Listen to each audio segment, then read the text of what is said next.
bomb. I had the idea that an accident happened in a food corner or something like that. But there was immediately there was panic, so people were shouting and running around, and shortly after that, a second explosion was there, which was, in my eyes, much more powerful than the first one, which blew out the windows and a lot of smoke, and there was some panic. The ceiling was coming down, people were on the floor, people were injured. Yeah, it was quite a mess. Were you close enough to see or hear the attackers, who police are saying were suicide bombers? No, because the departure hall is on the top floor, and it happened, I think, 2 floors below us. And because where I was, it was because you had the staircase or the way where you have the elevators, and that's why the top floor was injured that heavily. That was one of the reasons why, I think, but we didn't saw anything of the attackers. No, not at all. We understand at least 13 people were killed at the airport this morning. Can you tell us the scene of what you saw after the explosions? Yeah, I can believe that, because on the floor where I was, a lot of people were on the floor. They were injured, so it was quite a heavy pumping. Yeah. And how was it, Jeff, that you were not injured when you were in an area of so much carnage?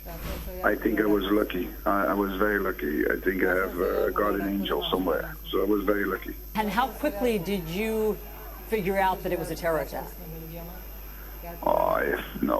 You cannot believe it. You cannot believe it. It was so insane. You think it's not in my backyard.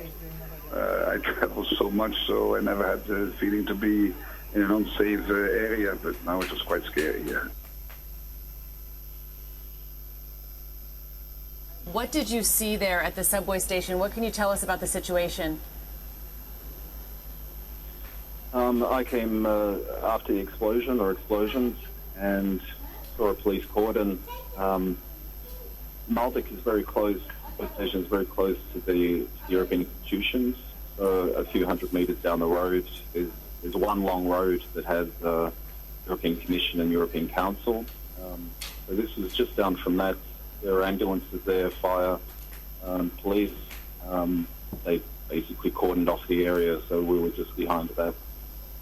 Mr. Medic, you have been dealing with this. I presume you live in Brussels. Brussels has been dealing with this since the Paris attacks. What is it like to be in a city this morning that is on lockdown? Well, I think after the Paris attacks, we've been expecting that something like this would happen, and it was just a matter of time with the events this week in Brussels.